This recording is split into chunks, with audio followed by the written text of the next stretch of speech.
ഈ മാന്യന്മാരാണ് നമ്മുടെ കുട്ടികളെ വഷളാക്കുന്നതെന്നുള്ള സത്യം നിങ്ങൾ അറിയണം. വീട്ടിൽ നിന്ന് ഞായറാഴ്ചകളിൽ അത് മാഷന്മാരുണ്ട്, ഉദ്യോഗസ്ഥന്മാരുണ്ട്, രാഷ്ട്രീയ നേതാക്കളുണ്ട്, എല്ലാവരും ഉണ്ട്. ഇത് ഡീസന്റ് മദ്യപാനികൾ, ഈ ചെറുപ്പക്കാരെ കുറ്റം പറയുന്ന ആ ജന്തുക്കളാണ് ഈ സമൂഹത്തെ നശിപ്പിക്കുന്ന. ആര്?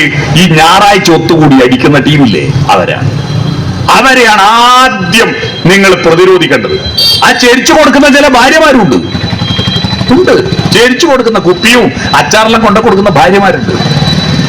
അവരെയാണ് ആദ്യം തടയേണ്ടത്.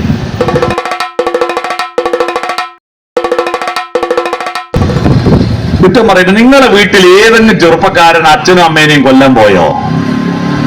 മദ്യപിക്കാനും ലഹരി കുടിക്കാനും പോയോ? ഇല്ലല്ലോ. എന്നിട്ട് നിങ്ങൾ എങ്ങനെയാ ഈ മൊത്ത ആളെയും കുറ്റം പറയാം? ലഹരിയുടെ അടിമകളാവുന്നതും ലഹരി വിൽപ്പന നടത്തുന്നതും 0.001% ചെറുപ്പക്കാർ പോലും ഇല്ല. അറിയോ? 0.001% ചെറുപ്പക്കാർ പോലും ലഹരിയുടെ അടിമകളോ ലഹരിയുടെ വാഹകരോ ലഹരിയുടെ ബിസിനസ്സുകാരോ അല്ല. എന്ന് പറഞ്ഞാൽ 99.999% കുട്ടികളും നല്ല കുട്ടികളാ. അപൂർവം ചില സ്വഭാവ വൈകൃതങ്ങൾ ഉണ്ടാവുന്നതിന്റെ പേരിൽ അത് സ്വാഭാവികമായി ഉണ്ടാകും. അപൂർവം ചില ആളുകൾ എന്ന് പറഞ്ഞാൽ ഒരു നാട്ടിൽ ജനിക്കുന്ന എല്ലാ കുട്ടികളും 100% കറക്റ്റ് ആവുമോ? ചില കുട്ടികൾ ഭിന്നശേഷിക്കാരാവും, ചില കുട്ടികൾക്ക് മാനസികമായ പരിമിതികൾ ഉണ്ടാകും. അതൊരു പ്രകൃതിയുടെ നിയമമാണ്, അല്ലേ? നമ്മൾ നട്ട എല്ലാ ചെടിയിലും കായ് ഉണ്ടാവില്ലല്ലോ. ചില ചെടികൾ കൊരണ പിടിച്ചു പോകും. അത് സ്വാഭാവികമാണ്, അത് സമൂഹത്തിലുണ്ടാവും. പക്ഷെ ഏതെങ്കിലും ഒരു ചെടി കൊരണ പിടിച്ചു പോയാൽ മൊത്തം ചെടികളും വെട്ടി നശിപ്പിക്കാമോ? ഇല്ല. ഇപ്പൊ കുറച്ചു ദിവസമായിട്ട് നടക്കുന്നതാ, എല്ലാം പോക്കാം. അപ്പൊ നല്ല ചെറുപ്പക്കാർ വിചാരിക്കും നമ്മൾ ഒരു തെറ്റും ചെയ്തിട്ടില്ലെങ്കിലും നാട്ടുകാരുടെ മുന്നിൽ ഇവൻ ലഹരിന്റെ ആളാണെന്നുള്ള സംശയമാണ്. പിന്നെ നമ്മൾ എന്തിനായി നന്നാവുന്ന? അതുകൊണ്ട് ആദ്യം അതങ്ങ് നിർത്തണം. ചെറുപ്പക്കാർ മൊത്തം പോക്കാണെന്നുള്ള സങ്കല്പമില്ലേ, അതങ്ങ് നിർത്തണം. ഈ ലഹരിക്ക് അടിമയാകുന്ന കുട്ടികൾ തോന്നിയവാസികളല്ല എന്ന് നിങ്ങൾ അറിയുക. പിന്നെ എന്താ? മാനസിക രോഗികളാണ്. അവർക്ക് നല്ലതേത് മോശമേതെന്ന് തിരിച്ചറിയാത്ത പ്രായത്തിൽ അവരറിയാതെ അവരുടെ ഉള്ളിൽ ആരോ ലാഭം കാണുന്നവരെത്തിച്ചു കൊടുത്ത ആ ലഹരിയുടെ പ്രചോദനം തുടർന്ന് പോകാതിരിക്കാൻ നമ്മൾ അവരെ ചേർത്ത് പിടിക്കണം. രോഗികളെ അടിച്ചുകൊണ്ട് രോഗം മാറുമോ? പണ്ട് കുട്ടരോഗികളുടെ മേലെ ചൂടുവെള്ളം ഒഴിച്ച കാലം ഉണ്ടായിരുന്നു. രോഗികളെ കല്ലെറിഞ്ഞ് ഓടിച്ച കാലമുണ്ടായിരുന്നു. ആ കാലത്താണ് അശ്വമേധം എന്ന് പറയുന്ന ഒരു നാടകം ഇറങ്ങിയത്, KPSCയുടെ. ആ നാടകത്തിൽ കുഷ്ഠരോഗബാധിതയായി വിവാഹം മുടങ്ങിപ്പോയ ഒരു കഥാപാത്രമുണ്ട്, കേട്ടിട്ടുണ്ടോ? സുമം എന്നാണ് കഥാപാത്രം. ആ കഥാപാത്രം ആശുപത്രിയിൽ പോയി കിടന്നപ്പോ ഡോക്ടർ ഇവരോട് ക്രൂരമായി പെരുമാറുമ്പോ ആ രോഗി ചോദിച്ചൊരു ചോദ്യമുണ്ട്, സർ, രോഗം ഒരു കുറ്റമാണോ എന്ന്.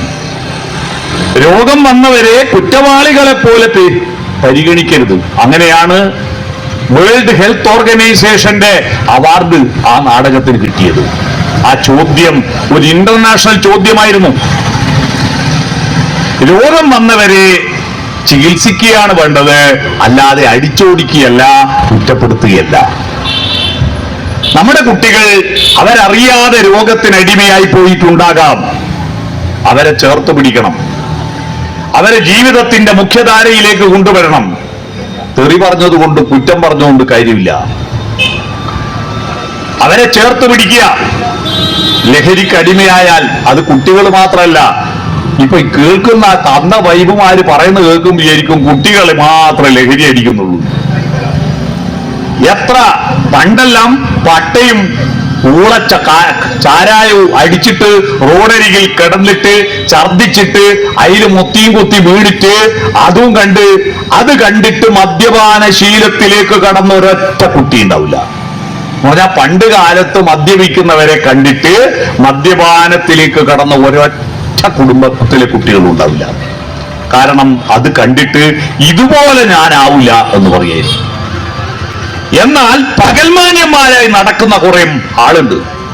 ഞായറാഴ്ചകളിൽ ഒത്തുചേർന്നടിക്കുന്നവർ, വെള്ളിയാഴ്ചകളിൽ അടിക്കുന്നവർ, ശനിയാഴ്ചകളിൽ അടിക്കുന്നവർ. ഒരു പെഗ് നല്ലതാ, എല്ലാത്തിന്റെയും ടേസ്റ്റ് നോക്കണം. ഓന്റെ കക്കൂസിന് മലമ്പാരി ടേസ്റ്റ് നോക്കുന്നുണ്ടോ?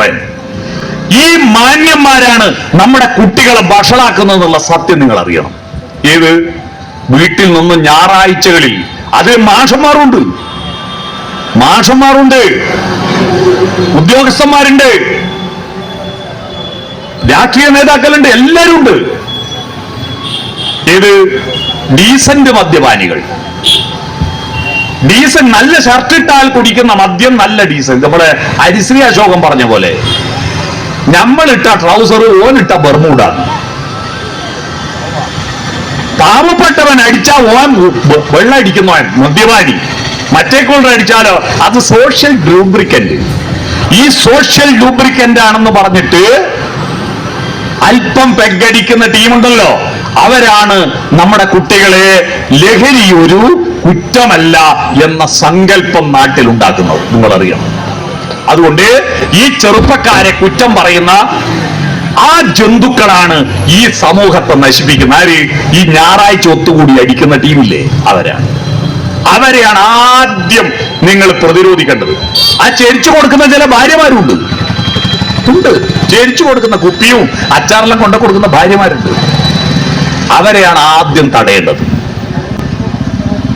എന്നിട്ട് മതി നിങ്ങൾ ചെറുപ്പക്കാർക്കെതിരെ കുറ്റം പറയാൻ. നമ്മുടെ കുട്ടികൾ പക്വതയില്ലാത്ത കാലത്ത് അവരുടെ ശരീരത്തിൽ, അവരുടെ മനസ്സിനെ കൺട്രോൾ ചെയ്യുന്ന ശാരീരികമായ ഹോർമോണുകളുടെ ശക്തി വർദ്ധിക്കുക. ഇപ്പൊ പുതിയ അടുത്ത കാലത്ത് കുട്ടികളുടെ മനസ്സിലുണ്ടായിരിക്കുന്ന ചാഞ്ചല്യത്തിന്റെ പ്രശ്നം എന്താണെന്നറിയോ നിങ്ങൾ? മനഃശാസ്ത്രപരമായി ഇതിനെ നേരിടണം. കാരണം 1000 പ്രസംഗം കേട്ടിട്ടൊന്നും കാര്യമില്ല. ഈ പ്രസംഗം, ഇവിടെ നടക്കുന്ന പരിപാടി കാണേണ്ടതായ ഒരൊറ്റ ഒരുത്തൻ ഇവിടെ വന്നിട്ടില്ല. പിന്നെ ഇവിടെ വന്നവർക്ക് ആർക്കും ഇതിന്റെ ആവശ്യമില്ല. മനസ്സിലായോ?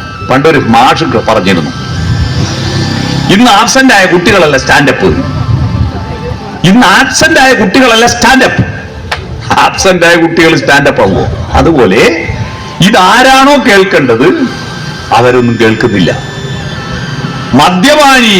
മദ്യത്തിനെതിരെയുള്ള ഒരു പ്രസംഗം മദ്യപാനി കേൾക്കുന്ന ഞാൻ ഒരൊറ്റ സ്ഥലത്തെ കണ്ടിട്ടുണ്ട്.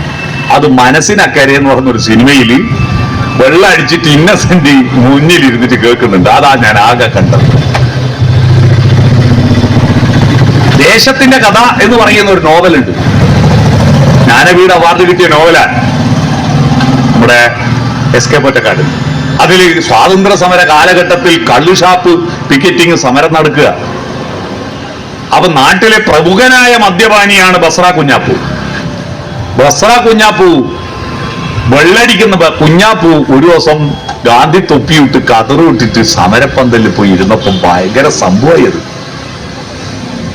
കുഞ്ഞാപ്പു ഇങ്ങനെ ഇരിക്കുമ്പോ കുഞ്ഞാപ്പുവിന്റെ മദ്യപാന സുഹൃത്തുക്കൾ അതാ ഇളനീര് കൊണ്ട് കൊടുക്കുന്നു.